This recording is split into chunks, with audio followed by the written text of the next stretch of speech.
VP, but I think Magnus fares pretty well versus that hero. Skirrel, the Luna's already banned, which is the other hero I thought would go pretty well for them. There's a lot of carries banned. I'm not too sure what Nightfall is looking at right now. Oh, they just go for the Juggernaut, sure. Oh, they go for it anyways. Yeah, okay. fair. So why'd you say that Jug is good against? I mean, Mag is good against Jug. Well, I mean, you can skewer out of the spin in lane, so you don't have much kill threat, and you can RP through his BKB.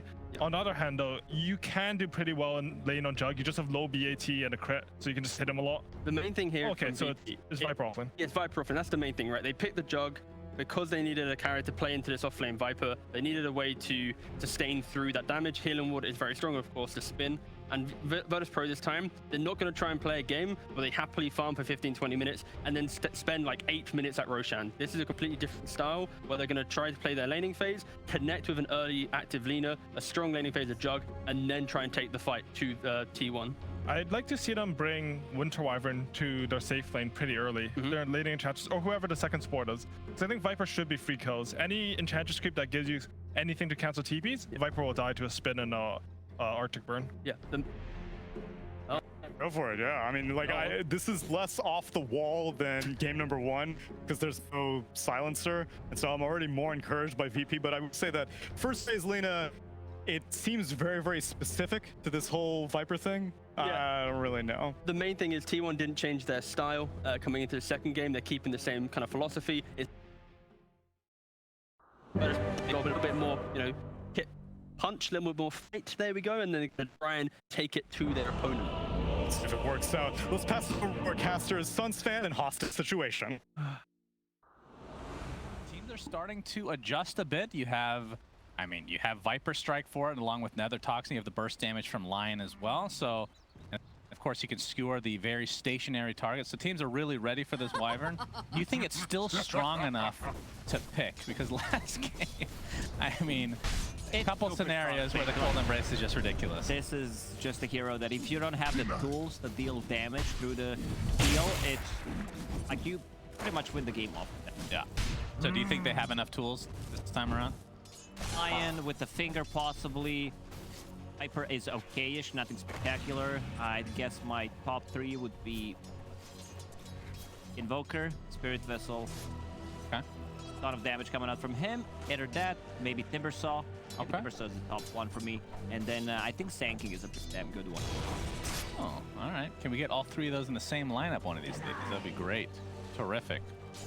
But yeah, still some burst at least on their side as T1 getting things kicked off here in the top lane. DM pressured a bit on this Centaur War Runner as Whitemond's going to take the brunt of the damage from this Arctic Burn from Kingslayer.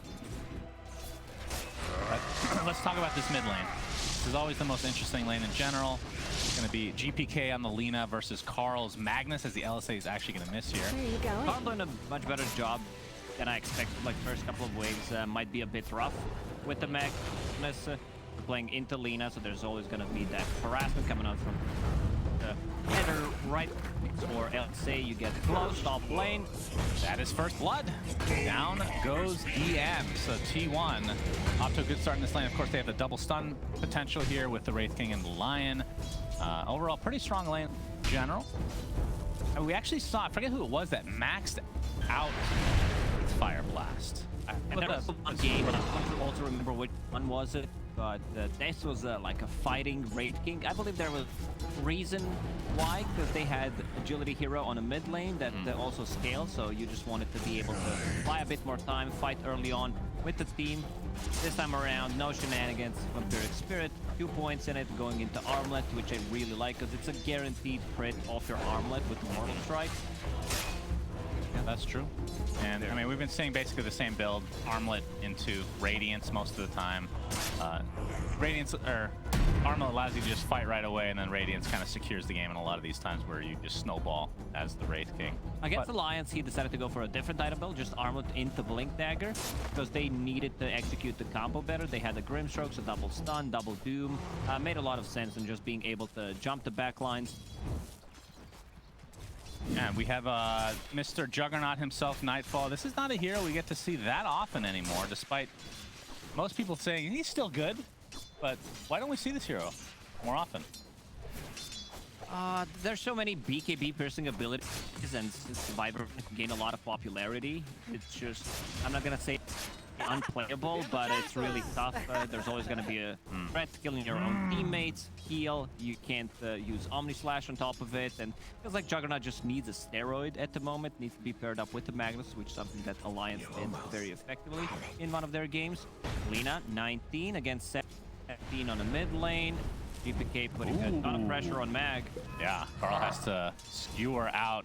And like, I mean, basically the CS is close to being even, not a huge advantage either side, but Juggernaut just using a spin casually to show which abilities he has. Very nice. You got to make sure it works for sure. He actually has a Battle Fury queued up, so this is an item that feels like you can't buy these days, or at least players are not buying them. Are fortified. For a reason, about this it's game? just too slow. Especially if Wraith King gets armlet, you show up in a fight with possibly like a broadsword, maybe a claymore, or just a ring. You actually don't do much compared to the Wraith King, who could potentially just have 2 lives. You can't burst, and there's just not enough damage. Ooh, that is a big courier. That's a ring of health for DM. So obviously the Vanguard is what he's going for. Is they're going to get the Earth Spike in the top lane, but don't think they're going to be able to find a kill as Kingslayer or 23 Savage, I should say, is just focusing on the creeps here. But yeah, I mean, the typical build that we've been seeing when Juggernaut is picked is kind of the Maelstrom into either SNY or Manta, depending on which is better, into Shard. Do a lot of damage with the Blade Fury, gives you the extra move speed, gives you more options later in the game, and into attack speed into like an Aghanim Scepter or something like that. But Battle Fury, we'll see. We'll see what he does with that if he actually continues to build into it. Might change his mind. If he buys a full ring, then he's committed. Like, you can't turn that ring into anything, so we'll have to see. Cuckoo, it's just gonna TP out. All right, cancel it. Gonna kill here. Yeah, Blade Fury with the impetus damage. He pops the Fairy Fire. This is gonna be pretty close. Nightfall taking a lot of damage from the tower, puts down the healing ward in turn, and both players are actually gonna live. I think Cuckoo was TPing to base, right? So I think it might have been one of those fake outs where he was hoping that they would just back off and let him go. Might actually backfire. If you need to walk back from the base while they killed you and you use 100 gold TP, that's pretty big. I love the Cuckoo. I think AY talked about him as being the best Viper throughout the major. Not going for Road of Atos type of a build. We're gonna see that one again on the replay. He's TPing tier 1 tower, but it's a long TP because Abba already TP'd, so he had to stop. He realized, you know, they might still go for me. It's gonna take some time. Wait up. Save, has the Centaur creep. Carl getting pressured again. We'll have to skewer to safety. Level 6 right now as the Centaur continues on. Fire. Not sure if they can actually pressure this any further, but there is a siege there. So the tower at the very least will be taking heavy damage, and Kingslayer's even come to help out as well. Zephyr playing the Abaddon this time around. This is a dead tower. They definitely didn't need a Kingslayer there, but he's there just to be able to secure it. GPK gets the last hit with your Arcane Rune. He can just keep spamming the spell. Low cooldown, low mana cost. Yeah, and that is a 6.5 minute tier 1 mid as a Lina. Not too shabby. Obviously, the Enchantress helping out. Not really had a level 1 tower taken out of the car. We had that during NA, DPC Season 2, and then a Chinese team tried to copy it. They killed it super fast, lost the game in 12 minutes. I think it was Mark Yarrow Gaming. Yeah, something like that. As Cuckoo getting spotted out, the Blade Fury with the impetus damage on the side. So Nightfall finally getting the kill that he feels like he deserved not too long ago.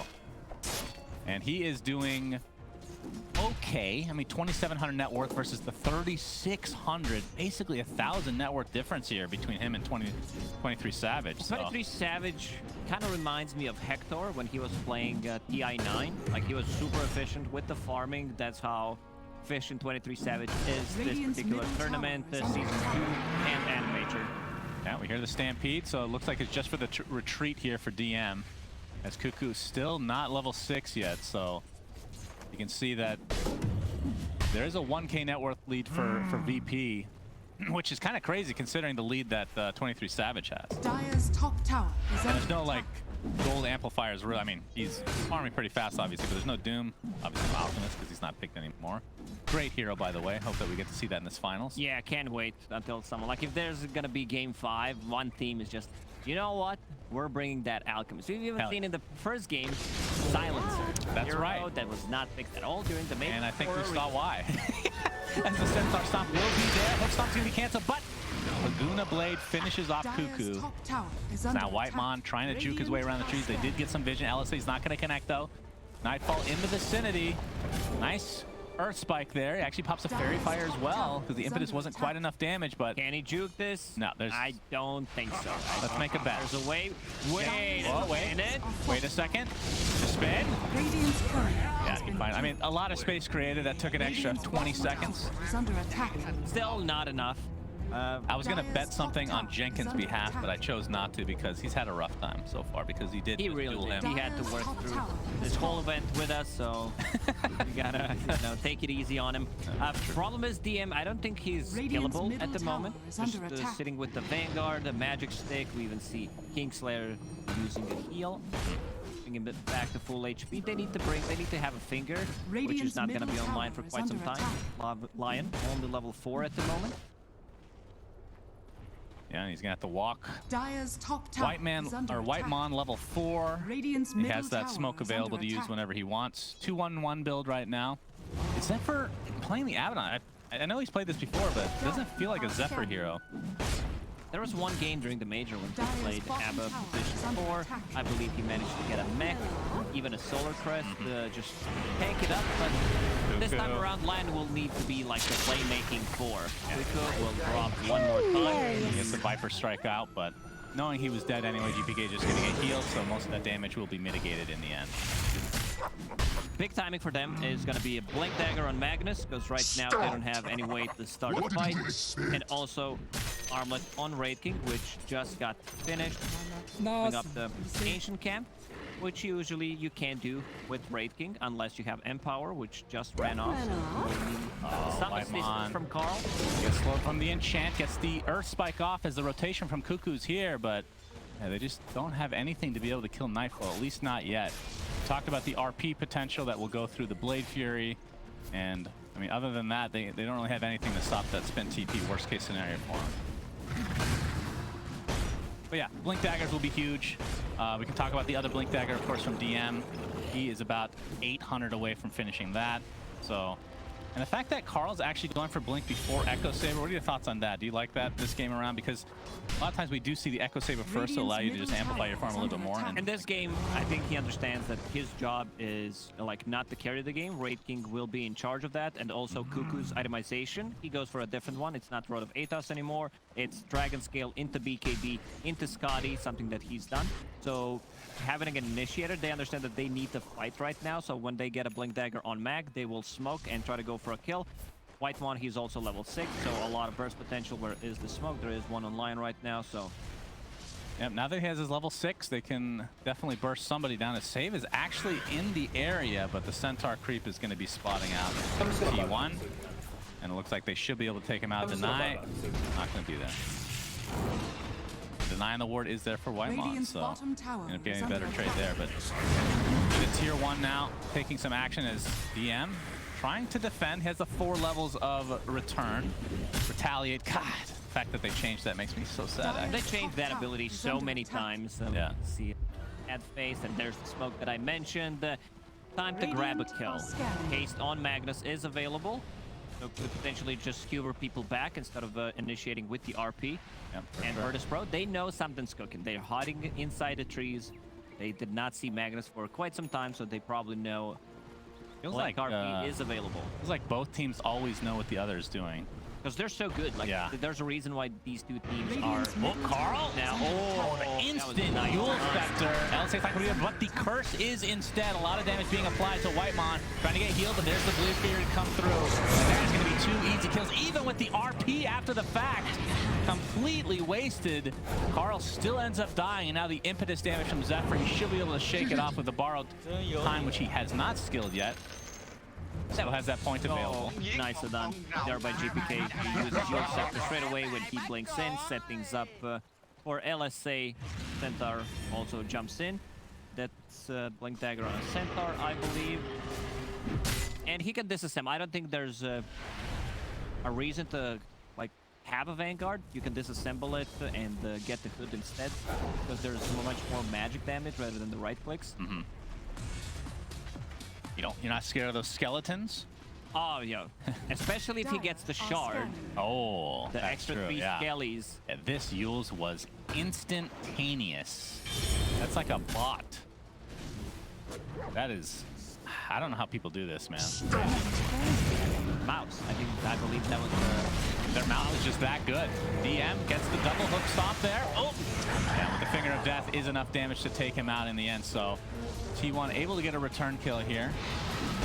Even with losing tier 1 tower on the mid lane and losing the top tower, T1, they're still keeping up with the farm. Like, they didn't manage to kill a single tier 1 tower. Next big timing for them, Radiance on the Raid King. They might try to go and like get a pick off, just keep them busy while Raid King is farming. Yeah. They know the ancient camp is blocked, so White One will take care of the business. All right, so let's look at the farm here. So 1,200 net worth discrepancy between the Jug and the Wraith King.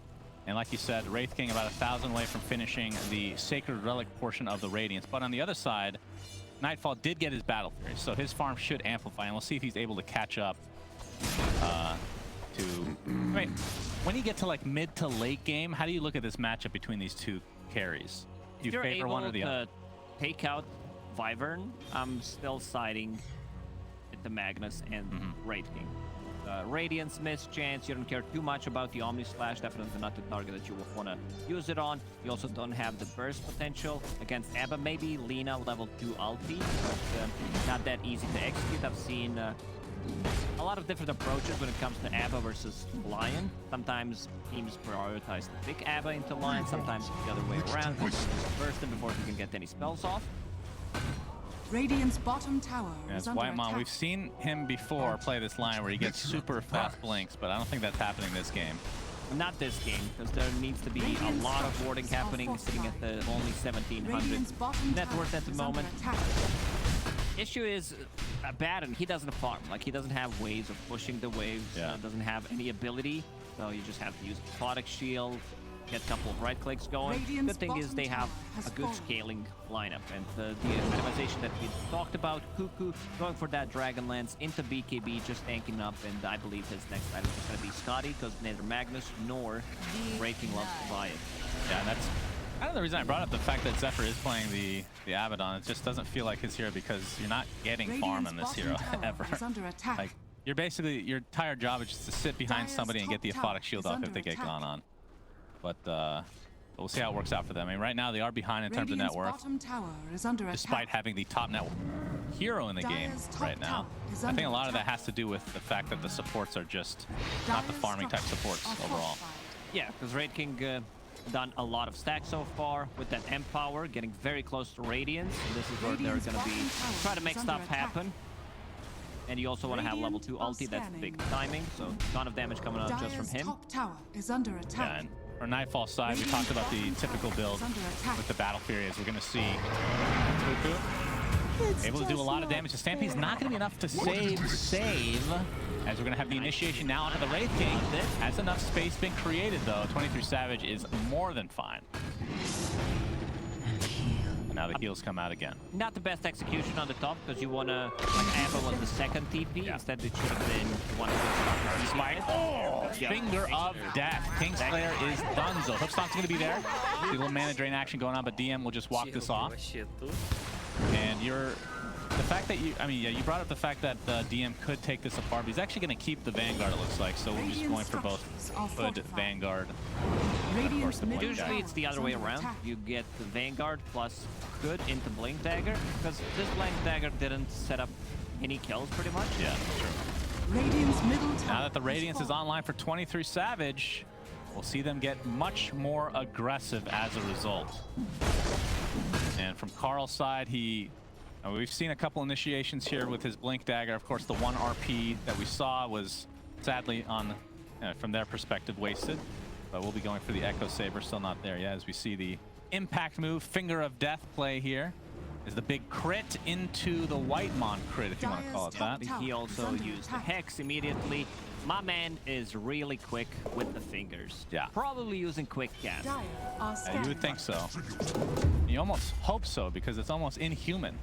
Makes me feel terrible about my gameplay personally. But then again, I am an old decrepit man, Koss, which you don't know yet about, but soon. I don't know the full story yet, but I'm You've seen a glimpse. slowly getting into it. Yeah, over the last couple of days, I'm understanding Sunspan. As VP on this tier 2 tower look to be taking it for free, Dire's actually. top tower has Ton of fallen. damage. Retaliate plus a Dragonlance. So you hit it once, and then you get like return damage 60 plus Radiant's percentage of bottom your tower strength. is We're under not going attack. to do any math during the stream because it's a bit too much. Yeah, and we don't have our calculator out here. The TI 83 Plus not Radiant available this time around, structures are sadly. fortified. Pipe will be next Radiant's for bottom DM tower is under on attack. the Centaur War Runner. Double damage. And then after that, ooh, what do you buy this game? There's so many armor items. But Radiant's looks like they're going to go for Roshan. Yeah, they give up their tier 2 bot to 23 Savage, but if it's a trade for Roche, I think they'll take it, especially considering how last game ended up going. This looks to be a freebie. The DD with GPK is definitely going to help out. He's going to get the Aegis himself, and T1 just a little bit too late. Maybe they even realize at a certain point, but just... It's too much damage. He just keeps the Fiery Soul, which is maxed out, with the double damage. More than enough. I like PK because he understands Radiant's bottom tower is that under he attack. can't afford to get Boots of Travel, Yule Scepter type of a build. Just gets BKB as the second item, which I really like. I've seen so many Lashrax players throughout the, not just this tournament, but also previous major, where they fall off short because they don't become tanky enough. You don't have a defensive ability, and now you basically have 2 lives, maybe 3 if you count in a good time BKB. Yep, that's a good point. I mean, very similar playstyles with the heroes. Obviously, their second spell is, or the stun is basically the same, right? I mean, when you go back to Dota 1, it was literally the same at some point, I think. And this DM's gonna recapture this outpost. Nightfall, we've talked about his progression in items. We talked about whether it be an SNY or a Manta. It is the SNY. Against Lion makes more sense. You Yeah. want to have that status resistance. Oh, we have the Yules into the LSA. Will connect DM with the hoof stomp into the double edge. And that is enough damage to take out Carl. Stampede used as well, but not a whole lot of damage done to 23 Savage. But Zephyr with a little bit of a borrowed time cast there. Where are you going? Keeps him alive. Blink that White from on them already. Yeah, oh, hoof stomp only onto one, but the right click's not going to be more than enough. The curse onto the Viper as Racing starts a beautiful LSA. My goodness, triple kill for Nightfall. That's the first life for Mr. Racing, but something tells me that he will die very shortly. Huge fight from VP. Holy jeez, that was great synergy. That was beautiful. I think what they needed was someone to cancel a Blink Dagger on a Centaur, someone who was willing to die for the team and just say, well, I'm done. You know, I'm gonna be the victim here, and you kill me. Rest of the team try to fall back. Great curse to set things up. We're gonna see that one again. Oh, this was so sexy, actually. So the curse, it looked kind of weird because the Lion wasn't quite dead. He's getting healed up here, but then they group up. Yeah, just beautiful execution. These two teams have shown like the top tier execution throughout the whole tournament. Yeah, that was quite something. And with that, that is a 6K net worth lead now on VP. And we're talking about a really good time Radiance on I've been thinking, you know, I saw GPK playing in the kitchen. What does that stand for? Gonna... Sure. Does that give him an inherent benefit that he's just Maybe, never like, hungry? he's close to food, he's close Yeah. to cold beverages, so maybe that's why. I guess you of all people could appreciate that because you need your good food. I've noticed that with you. I really do. And you enjoy burgers quite a bit, which doesn't have anything to do with this game. Just thought I'd throw that out It there. also doesn't have to do anything with the good food. That is true. That's another story entirely. Nightfall able to take the haste here. But this game is not over. I'm not going to say that. I have a good feeling that this will go 5 games, though. I have the same feeling. Radiant Like Virtus.Pro, I think they're in a really good spot right now. Now Virtus.Pro done on Lina, getting closer to level 18. I also love the way that they're like not using certain abilities. They have great understanding of what needs to be done to kill a certain hero. GPK holding the Guna Blade there on Magnus on the mid lane. Doesn't even flinch, does not want to pop it. It's been very impressive. Not just this game, but I'd say like Season 1, Season 2, even before that, they have some problems on the land, but I'm pretty sure the boys can handle it during the TI. So far, 0 deaths in this game. I feel like the more lands you play, the better that's going to get, just naturally, right? And if not, you really need a life coach. Yeah, I mean, if you play more lands and you get worse at it, then maybe you should start thinking about a different career. Oh boy. Maybe analyst. Yeah, you could always do that. Much talent for that. Yeah, especially with that Jenkins character. I mean, that's the NA analyst too. Goodness gracious. We've fallen on hard times if that's one of our top guys. We're being too hard on Mr. Jenkins, but Juggernaut, Nightfall, he's not being too hard because T1 is getting crushed under his fury right now. He's going for the Scotty, and we'll be going for the shard that we kind of mentioned here, which typically you see coupled with a Maelstrom, but obviously with the Battle Fury, it's not really going to make too much sense. But either way, will allow you to attack through the Blade Fury as well, which will proc the Scotty. So that just essentially gives Blade Fury a slow, if you think about it that way, which is kind of crazy. Yeah. The main coming out from SNY, just kidding, it's not a thing anymore. I miss those days, actually. But status resistance is pretty freaking, I won't lie. We have main component on tier 4 item. Penta Edge Sword. That's true. We need main back in the regular game, though. It doesn't count if it's just a neutral. But sadly, the main wasn't really the good part about that item for a lot of the history of Dota. It was just the stats were just so efficient for a certain time. I think for Dota 1 players and early Dota 2, the reason why SNY was being built is because you did not have to click. That's true. The hotkeys were not a good situation. Yeah, you needed to have like a program to use the hotkeys that were not in the game. And sometimes those programs may or may not have had viruses. You just never knew back then, right? So perfectly understandable. But we can see 23 Savage now has that casual Sage, which we've been seeing not quite as often as a couple patches ago, but we'll be going for the Blink Dagger. So once they get ultra aggressive here is the BKB. Why are they going for a casual Sage, Suns fan? Status resistance. There we go. Good, clean stuff. Damage, self-regen amplification, region lifesteal amplification. The item just gives a bit too much, even after the 4% nerf. It's still a top I mean, if you have built-in lifesteal, then it just makes the item even better on you, right? So. But if that was MAME, like you would definitely like rush damage. MAME, I think nobody would buy it. Even with all the benefits, if you replace the status with MAME, nobody buys that garbage, sadly. As we have a smoke here from T1, 4-man smoke save. Oh, he might be the one to sacrifice himself here, which he would be very happy with. Nightfall. Oh, he's going to be spotted up against the Blade Fury off beforehand. Might have to back up, though. Gets the healing ward down just in case, as Carl's not able to hit the skewer. Good effort, though. Sometimes it's hard, not perfectly timed. Yeah. You see Enchantress with the 4-staff full pike. One also done on Centaur. They want to push people out of the trouble. Great against Raid King when he decides to go in. Great against Viper. In general, great item. It got nerfed. Like, I believe mana cost on the item before was 25 mana. Also huge cast range. Unfortunately, Skewer did not connect, as will be mentioned. That's right. We just, I mean, a bit of a slow game. You know, only 15 kills, 27 minutes in.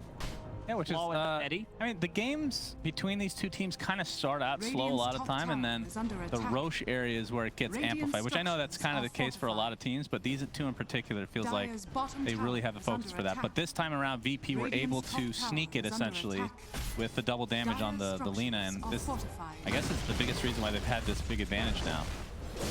But T1, not out of it yet, obviously. They have the big Wombo combo with... Lina has the Deso with cosmetics, which she actually does not. Okay, I was going to say. Looks like a Deso, right?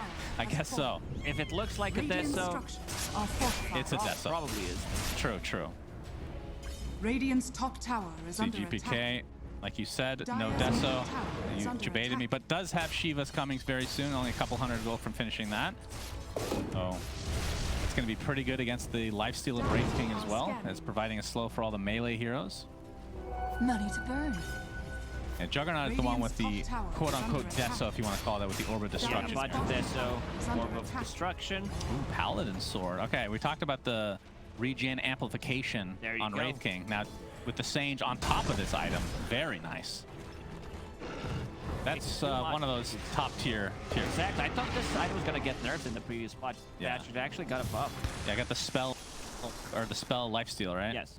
Yeah, it's really weird. I wonder if they looked at like stats for like the win percentage. Maybe it wasn't as good as we think it is. Maybe there were looking at the different bracket instead of immortal bracket, they check the arcade or whatever. That's fine. You got to cater some things to casual players. I think that's perfectly fine. We have 4-man smoke on T1. They got VP. a flicker. Arcane bracket, they have flicker. That's true. We have a big skewer into the instant hex with the finger of death with the stampede into the Blade Fury. Nightfall will live. So much expended on him. And with the healing ward bringing it back as we see the curse come in as well. Zephyr's gonna pop his ult, but the Lion's gonna be the first to fall. There's the RP finally onto 2, but not a ton of damage to follow it into the skewer. And there's the Omni Slash doing so much work. That's the first life for Wraith King. But Carl takes a tumble, another Blade Fury, and this is looking very good for VP. Only 1 death in that engagement. They used so much on Nightfall. Yeah, those 4 staffs actually keeping the Juggernaut alive. Status resistance also kicking in. He's super tanky. He has almost 3,000 HP. Good skewer back into Hex. Like they try to focus him down, but the Stampede, 4 staff, he's having trouble. Gonna be pretty much a full HP. Because there is a healing ward. They have a couple of ways to reset the fight. Another good curse. Kill the Lion who was out of mana. Needed to use mana to get back in. And like 23 Savage right here is already half HP. As Skewer comes in like 1 second late, maybe with Empower they would be able to kill a hero. That fight is already over. Against the Omni. And this actually might be the game. I would not be surprised if they try to close it out. Yep, for sure. I mean, they got mid racks. They're going to get bot racks for free as well. And tier 3 top is actually available. They have all the outer towers. They're going to push in the wave the old-fashioned way. But Mr. Roshan, he respawned, so... Yes, he did. We need to do something about second Roche. Roche number 2 gives a bit too much. I would prefer if it's just a shard. Yes. HT shard. Ice Frog, if you're watching, we've talked about this before, so hopefully you're not annoyed with us, but please do not remove shard. No, shard is very fun. It's a great addition. Nobody actually cares about cheese. I don't want to, whoever came up with that's fine. It's lasted for quite a while. You can retire the cheese. Yeah, especially lactose intolerant people. That's right. They don't care about the cheese. It's all about that pages. I do carry around the lactate pills in my pocket, so I don't really care personally. You don't get annoyed by me. That's right. That's correct. Thank you, lactose. I remember when you were one of your first events, somebody called you lactose or something like that. Good stuff. Gets confusing. Yeah, 16K net worth lead for VP as they are absolutely dominating this one.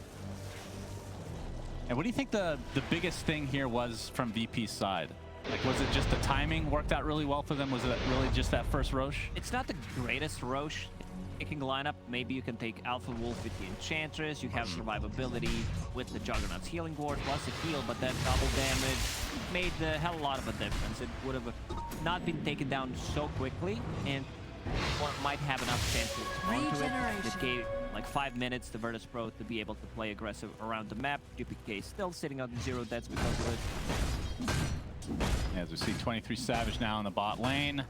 Has the Hyperstone, so almost finished with the Assault Cuirass. Actually just purchases it now, so being delivered as we speak. So has the extra minus armor now and tankiness to go along with it.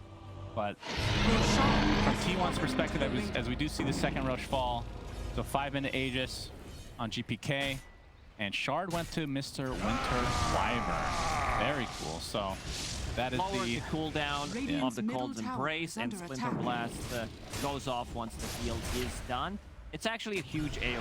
It's the AoE of the Splinter Blast. I believe it's 1200, if I'm not mistaken. 1200 is the AoE of most auras in the game. It's huge. It's like we've done some testing during the major and got surprised by how it works. Big skewer, really deep. He must have taken that talent well.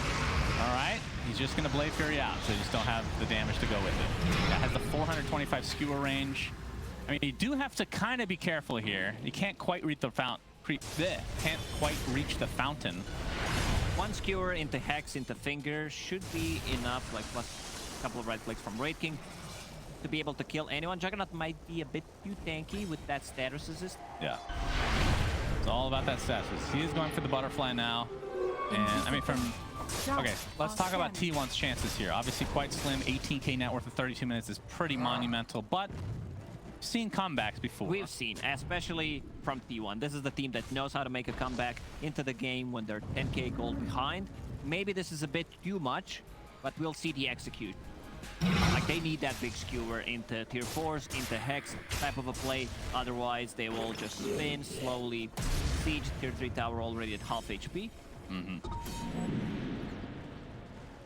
the fact that these players have young blood inside them and the quick fingers from both respective sides, actually.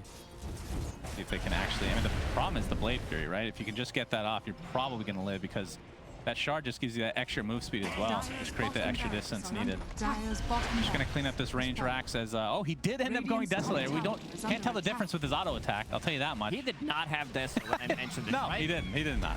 Okay. Dire's middle barracks. It's fine. Oh, he's listening. GPK tuned in just to see what casters are. Does he have a about TV in his kitchen as well or something? I don't know, but it's definitely one of those things where, like, this is not a Lina item. Like, this is something that Lina does not buy, and yeah, I'm glad he actually went for it. Man, It's very hard to tell the difference. I love int carry, like int right-click carries, like the idea of it. And now it's based, like, I guess Puck doesn't feel the same. Like the attack speed He matters. has damage talent. He has space Yeah. shift attack, so sometimes if you don't have enough damage, you might go for that. Maybe Queen of Pain can become one. Windbreak is also okay. Queen of Pain nowhere to be seen, so yeah, pretty much these three. See, Wind Ranger relies on her ult for the right-clicking. You know what I mean? Like you have Silencer in theory is that other type of range. We've seen how great a Silencer can be. Historically, Silencer. You know, with well, that's what I mean. Yeah, I mean the shard is actually pretty cool because it gives you the farm potential, right? But like, I have yet to even see it in one game in pro play. It's very hard because we've only seen one Silencer, I believe, throughout this whole tournament. 0 Silencers. Last major. Small sample size, and it was support, so can't really give it a true judge. But yeah, can't wait for this patch to see if we can get some of these heroes that have been unpicked. Maybe Pudge can get some love so Jenkins can stop complaining to Ice Frog. I'm sure he's sick of those emails. GPK, level 23 now, applying a little bit of pressure to this tier 3 as we see a smoke now from T1. Only on a couple heroes, but the Magnus is really the one that you have to worry about here. Fortification is activated. LSA is going to clip 23 Savage. Is that a Lincoln Sphere? There is. It has the Lincolns. Okay. There's no Lincoln Sphere. There's, what is that? Oh, that's the Aphotic Shield cosmetic. Okay. I've actually seen that before. Pay to win. You know, Lina with the no Denso, Akin with the Denso, and then you have Zephyr who has some sick ABBA. I mean, that looks like Lincoln's, doesn't it? It really does. I'm not complaining, by the way. I love this. Maybe we need glasses, son. Maybe that. I have glasses. That's the sad part. Maybe you need new glasses. Yeah, new glasses for sure. All right, so fortification is now down as the Lotus Orb is applied to the double Wraith Fire Blast. They're able to get that, and they have the 2 Siege Wagons as well, so see if they can do anything with it. GPK gets the Yules off, dodges the Wraith Fire Blast. As a result, gets skewered back in around the tier 3, but the big Winter's Curse canceling the RP, which is still available. Laguna Blade is there. Omni Slash to follow. Carl actually uses it, but really to no avail. Does have buyback. Wraith King, first life is done. Centaur, hoof stomp, not going to connect. That's not a Lincoln Sphere, by the way. It was the Aphotic Shield, just to be clear. Cold Embrace keeping the Enchantress alive for now. Magnus finally buys back into the game. There's another big skewer into the tier 4s. Could they actually kill the Juggernaut? They get the hook stomp off there. 23 Savage trying to do as much damage, but this heal, again, Cold Embrace with that talent. The Splinter Blast basically global at this point. Kingslayer finally being taken out, though. But the Baron, they will be getting the mega creeps out of this one. That was such a big curse coming out from Winter Wyvern in that fight. Like when they were about to hit the combo, they still have Empower. Also, Carl, unfortunately, in that fight, used RP, had the buyback ready, didn't get too much out of it. I think the play would be save the RP, buyback, and try to go for a play. But right now, they're playing against Mega Creeps. I think he was trying to time it with the end of the Omni Slash, which that's pretty hard to gauge. It's tough. Right? But Zoomers can't do it. These players on both teams are Zoomers, so maybe they are good at it. Also, we've seen the power of Wyvern once again. Even without the Holy Locket, you still go for the talent damage. You actually take no damage. Juggernaut almost back to full HP. The missed chance, he's super tanky, sitting at 35 armor. Has also Trickster Cloak on top of it, so 20 evasion, magic resistance coming out from it. I mean, the fact that Kingslayer actually had to look in his inventory to make sure that he didn't even have Eon Disc. It feels like that was a really long-range Winter's Curse, because that skewer, we've seen it with that talent, just able to take you to basically the other side of the map, it feels like. As you see the Ray Fire, ooh, actually hits the Kobold, so 23 Savage, not a fan of that creep. Needs a buff. That was hot. Yeah, definitely. Now Radiant hit level are 25 scanning. for attack range. On top of it, full Satanic, full Shiva's Guard. They find Spell Prism, Minotaur Thorn, or Juggernaut. He wants to have a BKB and another way of dispelling things. Keep it for now. I mean, for VP right now, they have so much sustain, not even just with the Winter Wyvern, which we've talked about all term, the Enchantress, the Healing Ward, and even without that, T1's damage just does feel like it's lacking, but it's basically just Wraith King. And you're just, I think it's just too much reliance on this skewer. As you can see, the Kobold, Oh, no. he actually That's drinks my to his favorite death. creep in Dota. This badass looking creep, I agree. holding the golden chalice, having the gold necklace. He's the weakest. Center 70. DM's gonna jump in onto the Wraith King. This is gonna be the first life. You see, the Outlaw ready to go. Once 23 Savage, the Omni Slash is there. It's gonna be basically just on him with the bash. Laguna is there as well. 95 seconds. No 23 Savage, but score onto 2, onto 3 rather, into the fountain. It's not really doing anything. T1 is still dying in their own fountain. GG is called. We're going to, well, I guess we're going to a game 3 anyway, but this ensures that we'll at least have a game 4. In a best of 5, we're definitely gonna go to game 3 at 1 point. Usually. Yeah, but overall, great performance from Virtus.Pro. That first Roshan, the way they took it relatively quickly, considering they had a double damage, and from that point, it was just good performance. Like, I don't think they made any big mistake